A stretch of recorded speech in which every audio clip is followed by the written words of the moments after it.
रात के 10 बज चुके हैं और मैं हूं आप सभी का अपना शाविज़ मलिक और हाजिर हूं आप लोग के सामने फिर से एक क्राइम की कहानी को लेके, एक क्राइम की घटना को लेके। दोस्तों, आए दिन समाज के अंदर कुछ इस तरीके के घिनौने काम हो रहे हैं कि जिसको हम जब पढ़ते हैं, उसके बारे में जब लिखते हैं, स्टडी करते हैं, प्रॉपर तरीके से चीज़ें जानते हैं, तो उसके बाद में एक बार तो कानों पर विश्वास ही नहीं होता, अपनी आंखों पर भी विश्वास नहीं होता कि इस तरीके की चीज़ें भला कैसे सच हो सकती हैं। लेकिन दोस्तों, जितनी भी कहानियाँ आप लोग को सुनाई जाती हैं ये 100% सच होती हैं, इसमें कोई भी मिलावट नहीं होती, कोई भी झूठ नहीं होती। और दोस्तों, आज की जो कहानी मैं आप लोग को सुनाऊंगा, ये कहानी आप लोग को सोचने और समझने पे मजबूर करेगी और आप लोग यही सोचेंगे कि अगर इंसान के ये रिश्ते भी सुरक्षित नहीं हैं तो फिर कौन से रिश्ते पर इंसान भरोसा कर सकता है। दोस्तों, दुनिया में अगर कहा जाए सबसे ज़्यादा पवित्र रिश्तों में अगर हम सबसे ज़्यादा गिनती करते हैं तो वो भाई बहन का रिश्ता होता है, माँ और बेटे का रिश्ता होता है, या फिर बाप और बेटी का रिश्ता होता है। एक लड़की दुनिया में चाहे वो कहीं भी रहती हो, वो हमेशा आजकल सोशल मीडिया के दौर में वो अपने बायो में सिर्फ एक ही बात लिखती है, या फिर पापा की प्रिंसेस या फिर पापा की परी। लेकिन दोस्तों, अगर क्या हो कि इसी रिश्ते को भयानक तरीके से कलंकित कर दिया जाए, क्योंकि दोस्तों आज की जो कहानी मैं आप लोग को सुनाऊंगा ये एक बाप और बेटी के रिश्ते को कलंकित कर देने वाली ऐसी कहानी है जिसे सुनने के बाद में आप लोग वाकई हैरान और परेशान रह सकते हैं। तो पूरी कहानी सिलसिलेवार तरीके से मैं आप लोग को सुनाऊंगा, बस आप लोग अंत तक बने रहिएगा। अच्छा दोस्तों, कुछ मामले ऐसे होते हैं कि कोर्ट की तरफ से भी जो पीड़ित होती है या फिर जो क्रिमिनल होते हैं उनके नाम साझा नहीं किए जाते हैं, इस वजह से कि जो पीड़िता है उसकी ज़िंदगी बर्बाद हो सकती है, उसकी ज़िंदगी पर इम्पैक्ट पड़ सकता है। दरअसल दोस्तों, आज की जो कहानी मैं आप लोग को सुनाने जा रहा हूँ ये कहानी है केरल से। और दोस्तों, केरल हमारे देश का एक ऐसा राज्य माना जाता है जो बहुत ज़्यादा शिक्षित राज्य है।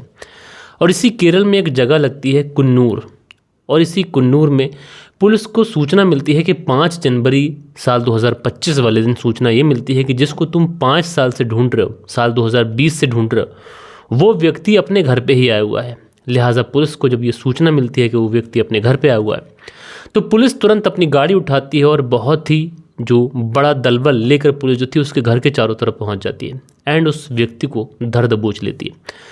और उसके बाद में उस व्यक्ति को लेके आया जाता है, मामला कोर्ट में पहुंचता है। और कोर्ट में जब इस केस की सुनवाई होती है, क्योंकि ऑलरेडी जुलाई साल 2023 में इस केस की सुनवाई होनी थी, इस केस पर फैसला आना था साल 2023 में जुलाई के महीने में, लेकिन अब चूंकि जनवरी साल 2025 आ चुका है तो जनवरी साल 2025 में कोर्ट इस पूरे केस में फैसला सुनाता है।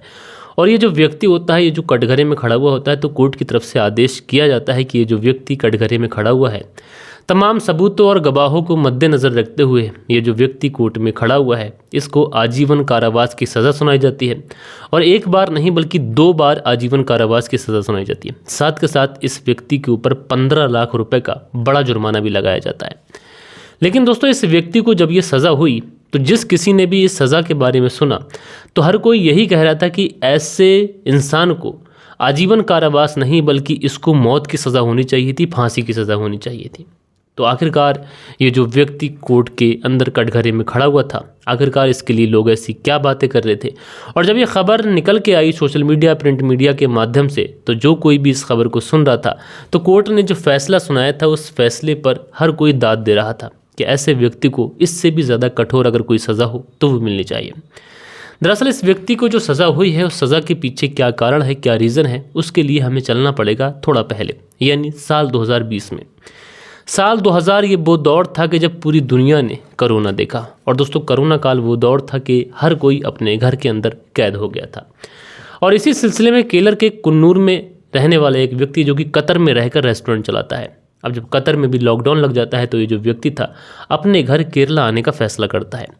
लेकिन दोस्तों, जब ये केरला आता है तो आप सभी लोगों को पता है कि उस समय मैं भी दुबई से आया था तो कुछ दिनों के लिए घर के ही अंदर क्वारंटाइन कर दिया जाता था। तो जब ये व्यक्ति केरल के कुन्नूर में आता है तो जो पुलिस ऑफिसर होते हैं वो इसके ही घर के कमरे के अंदर इसे क्वारंटाइन करके चले जाते हैं। अब दोस्तों, ये व्यक्ति घर के अंदर उस कमरे में ही रहा करता था।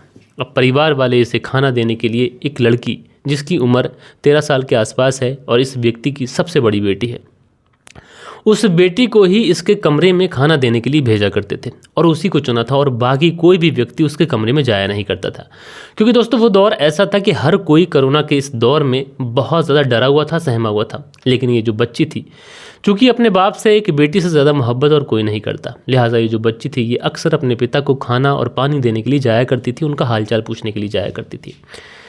और दोस्तों उसके बाद में धीरे धीरे समय गुजरता है और लगभग 1 साल का समय गुजर जाता है। जब 1 साल का समय गुजर जाता है तो दोस्तों उसके बाद में ये जो व्यक्ति था, ये व्यक्ति चूँकि कोरोना में थोड़ी ढील हो जाती है, तो जब ये व्यक्ति आया था उससे 6-7 महीने के बाद भी सही, मैं 1 साल बोल रहा हूँ, 1 साल नहीं बल्कि 6-7 महीने के बाद ये व्यक्ति वापस से कतर चला जाता है। अब इसका जो कामकाज था वो चालू हो गया था।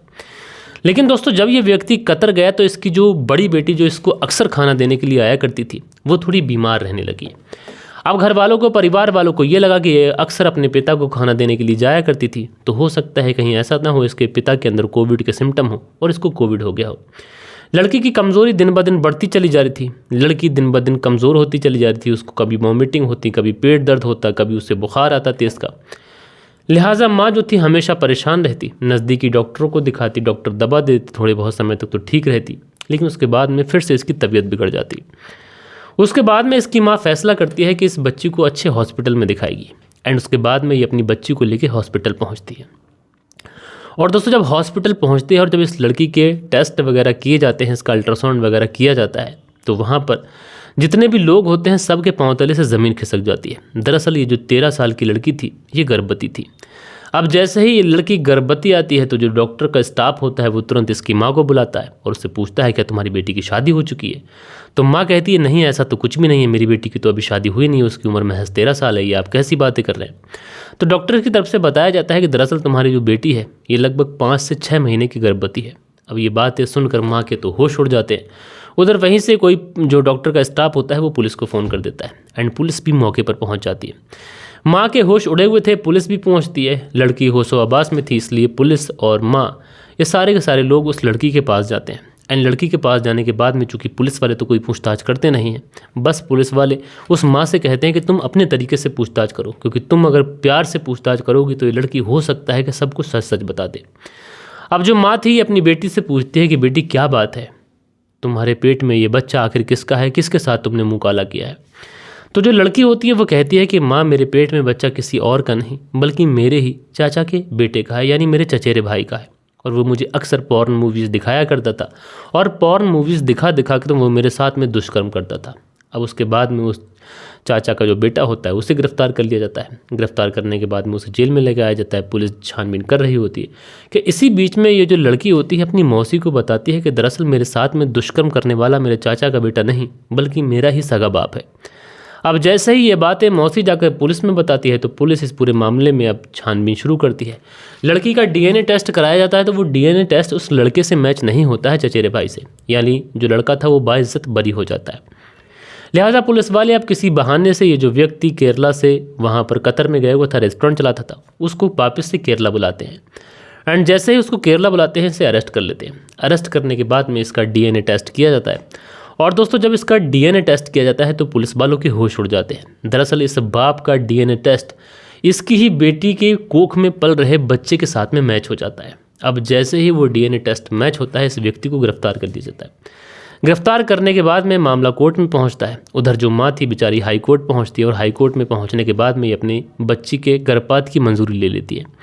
बच्ची का कोर्ट के आदेश अनुसार गर्भपात हो जाता है। इधर जो माँ थी अब अपने पति के खिलाफ चूँकि रिपोर्ट लिखा चुकी थी, उसके बाद में पति के ऊपर सुनवाई चलती है। लेकिन दोस्तों जब इस पति के ऊपर कार्रवाई चल ही रही होती है कि उसी बीच में इस पति को, इस व्यक्ति को ज़मानत मिल जाती है। अब जैसे ही इसको ज़मानत मिल जाती है ये वहाँ से 9-11 हो जाता है। अब पुलिस की गिरफ्त से ये व्यक्ति बाहर। उधर जो इस लड़की की माँ थी, इस व्यक्ति की जो पत्नी थी, वो भी अचानक से कहीं गायब हो जाती है और वो स्टेटमेंट देती है कि उसके पति का इसमें कोई भी रोल नहीं है बल्कि उसके पति को फंसाने की कोशिश की जा रही है, जबकि सारे डीएनए टेस्ट, सारी रिपोर्टें मैच कर रही हैं उस व्यक्ति के साथ में। एंड उसके बाद में वो व्यक्ति गायब हो जाता है, मामला आधार में लटक जाता है। जुलाई के साल 2023 में इस पूरे केस के अंदर फैसला आना था, लेकिन दोस्तों जब मामला आधार में लटक जाता है तो उसके बाद में 1 साल गुजर जाता है, 2 साल गुजर जाता है, इस व्यक्ति का कहीं पर भी कोई पता नहीं होता है। लिहाजा जब इस व्यक्ति का कोई पता नहीं होता तो केस पर भी हल्के हल्के धूल चढ़ने लगती है। लेकिन दोस्तों कहा जाता है ना कि पुलिस अगर अपनी पे आ जाए तो कातिल या क्रिमिनल जो भी हो, चाहे वो पाताल में छुप जाए या फिर आसमान पर चला जाए, आखिरकार पुलिस उसे ढूंढ निकालती है। और उसके बाद में पुलिस को 5 जनवरी साल 2025 को सूचना मिलती है कि ये जो व्यक्ति जिसको आप साल 2020 से ही ढूंढ रहे हैं वो व्यक्ति तो अपने घर पे आया हुआ है और काफ़ी दिनों से अपने घर पे रह रहा है। लिहाजा पुलिस तुरंत मौके पे पहुंचती है और मौके पे पहुंचने के बाद में इस व्यक्ति को अरेस्ट करती है। अरेस्ट करने के बाद में जेल में लेके आती है। मामला कोर्ट में ऑलरेडी चल ही रहा था। कोर्ट में जाके सुनवाई होती है तो कोर्ट की तरफ से पॉस्को एक्ट के तहत इस व्यक्ति को 2 बार आजीवन कारावास की सज़ा सुनाई जाती है और 15 लाख रुपए का जुर्माना इसके ऊपर लगाया जाता है कि जब लड़की जहाँ पर उसको रखा गया है डॉक्टर्स की निगरानी में, वहाँ से जब वापस आएगी तो वो 15 लाख रुपए उस लड़की को दिए जाएंगे। बहरहाल ये व्यक्ति अब जेल में है। तो इस तरीके के भी पिता इस दुनिया के अंदर पड़े हुए हैं। आप लोग ऐसे बापों के बारे में क्या कहना चाहते हैं? ऐसे बाप होते हैं या फिर पाप होते हैं? कमेंट्स में आप लोग ज़रूर से ज़रूर बताइएगा। बाकी आप लोग के कल के दिन जो भी कुछ कमेंट्स हैं, वक्त होता है कि आप लोग के कमेंट्स पढ़ लिए जाएँ। सो दोस्तों, हमारे चैनल पर जो कल के दिन कमेंट्स आए थे इसमें मंसूरी भाईजान हैं, लिखते हैं अस्सलाम वालेकुम, हाँ आपकी कहानी को सऊदी अरब से सुनते हैं। भाई जी आपकी कहानी सुनाने का अंदाज़ बहुत अच्छा है।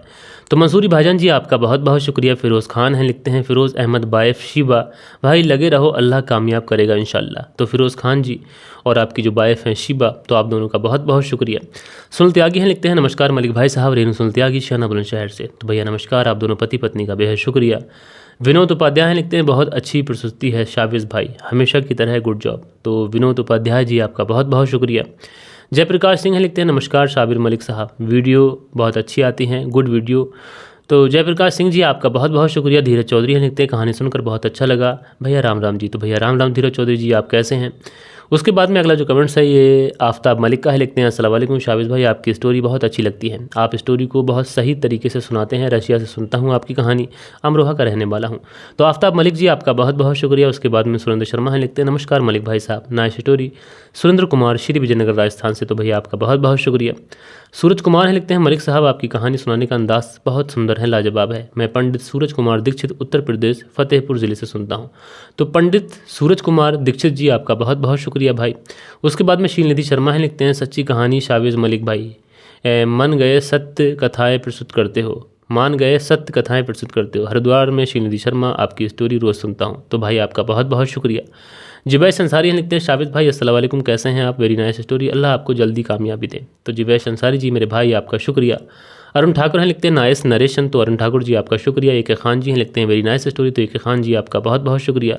शाहनवाज़ नियाज़ी हैं, लिखते हैं मैं आपकी कहानी शारजा से सुनता हूँ। तो शाहनवाज़ नियाज़ी जी आपका बहुत बहुत शुक्रिया। आदर्श यादव हैं, लिखते हैं सुपर भैया। तो आदर्श यादव जी आपका बहुत बहुत शुक्रिया। दिनेश कुमार हैं, लिखते हैं नमस्कार मलिक भाई साहब, आपको अलमैटी KZ से सुनता हूँ, नाइस स्टोरी। तो भैया आपका शुक्रिया। सालिम अंसारी रियाज से सुनते हैं, सऊदी अरबिया से, बहुत शुक्रिया। हारून अंसारी लिखते हैं अस्सलाम वालेकुम भाई, मैं आपकी कहानी दुबई से सुनता हूँ, मैं कुशीनगर का रहने वाला हूँ। तो हारून अंसारी जी बहुत बहुत शुक्रिया। उसके बाद में कुवैत से अंसारी अली जी हमारी कहानी सुनते हैं, सलाम करते हैं। तो भाई वालेकुम सलाम और भाई आपका बहुत बहुत शुक्रिया। उसके बाद में राजकिशोर चौरसिया हैं, लिखते हैं राजकिशोर चौरसिया महाबालेश्वर महाराज से कहानी सुनते हैं, बहुत शुक्रिया। करण रावत जी लाइक करते हैं, बहुत बहुत शुक्रिया। रिजवान अंसारी जी हार्ट बनाते हैं, बहुत शुक्रिया। आदर्श यादव हार्ट बनाते हैं, बहुत शुक्रिया। अरुण जी हार्ट बनाते हैं, बहुत शुक्रिया। शीलनिधि हैं, लिखते हैं सजा तो काट देगा मलिक भाई, अवैध संबंध तो हत्या कर का रास्ता साफ है, सोचते हैं कि होता उल्टा है, लेकिन शीलनिधि शर्मा हरिद्वार उत्तर प्रदेश से उत्तराखंड से सुनते हैं, बहुत शुक्रिया। इम्तियाज़ पठान है, लिखते हैं शाबिज़ भाई ऐसी औरत को फांसी होनी चाहिए। तो इम्तियाज़ पठान जी आपका बहुत बहुत शुक्रिया। नसीर अहमद हैं, लिखते हैं अस्सलाम वालेकुम शाबिज़ भाई। तो भाई वालेकुम सलाम। साजिद जी हैं हार्ट बनाते हैं, बहुत शुक्रिया। लईक अब्बास गुलिस्तानाज बागपत यूपी से कहानी सुनते हैं, भैया बहुत शुक्रिया। असलम जी हैं, लिखते हैं असलम जी गुलाब बिहार बॉर्डर वाली अररिया से सुनते हैं, भाई बहुत शुक्रिया। राजपुरा खबरनामा है, लिखते हैं शाबिज़ भाई सलाम, पति पत्नी का रिश्ता इतना कमज़ोर क्यों हो रहा है? तो राजपुरा खबरनामा जी आपका बहुत बहुत शुक्रिया, आपने अपना प्यारा सा कमेंट्स किया। उसके बाद में असलम है, लिखते हैं मलिक भाई एक आदमी बीमार है, उसके लिए कोई डोनेशन करवाओ, प्रावर्ती बिलू। तो असलम जी डोनेशन मैंने एक बंदे के लिए करवाई थी अपने चैनल के माध्यम से, तो मैं आपको क्या ही बताऊं कि 500 से 600 रुपये इकट्ठे हुए। तो कैसे ही पॉसिबल हो पाएगा, क्योंकि मेरा चैनल इतना बड़ा है नहीं जो मैं आपकी कुछ हेल्प कर सकूं। एक बंदा है लेकिन वो उसके लिए उसको पेशेंट के पास जाना पड़ेगा। तो अगर आपको लगता है तो फिर मैं उससे बात करके देखूं। मुशाहिद खान है, लिखते हैं मैं आपकी स्टोरी से सुल्तानपुर उत्तर प्रदेश से सुनता हूं और कल आपकी स्टोरी को अच्छा अफेयर वाली रहती हैं, कुछ और स्टोरी नहीं है। तो मुशाहिद खान जी कत्ल की स्टोरी रहती है और आज की स्टोरी बिल्कुल डिफरेंट है। एक खान जी हैं, लिखते हैं औरत ज़ात का भरोसा नहीं रहा। तो एक खान जी शुक्रिया। अदनान अब्दुल रज़ाक हैं, लिखते हैं अस्सलाम वालेकुम भाई, आजकल क्या हो रहा है, शादी करनी चाहिए नहीं करनी चाहिए, मशवरा दो। तो अदनान अब्दुल रज़ाक जी पूरी दुनिया एक जैसी नहीं है, आप निश्चिंत होकर शादी कर लीजिए। हसीब अंसारी हैं, लिखते हैं अस्सलाम वालेकुम मेरे छोटे भाई, क्या ज़माना आ गया है, औरतों किस दिशा में जा रही हैं और हमारा देश किस दिशा में जा रहा है। तो एक हसीबुल अंसारी जी शुक्रिया, करण रावत जी कमेंट्स करते हैं, हसीबुल अंसारी कमेंट्स करते हैं, आगे मोहम्मद रहमतुल्लाह कमेंट्स करते हैं, करण रावत जी अगला फिर कमेंट्स करते हैं। सो दोस्तों ये कुछ प्यारे प्यारे कमेंट्स थे जो कल के दिन आप लोगों ने किए थे। आशा करता हूँ कि आज की जो कहानी है ये आप लोगों को ज़रूर से ज़रूर पसंद आई होगी। कहानी पसंद आई हो तो एक लाइक करिएगा, दोस्तों और मित्रों के साथ में ज़रूर शेयर करिएगा। बाकी दोस्तों मिलते हैं कल के दिन किसी और क्राइम स्टोरी के साथ में। जब तक के लिए अपना ख्याल रखें, देश का ख्याल रखें, परिवार के रिश्तों की अहमियत को समझें। जय हिंद, जय भारत।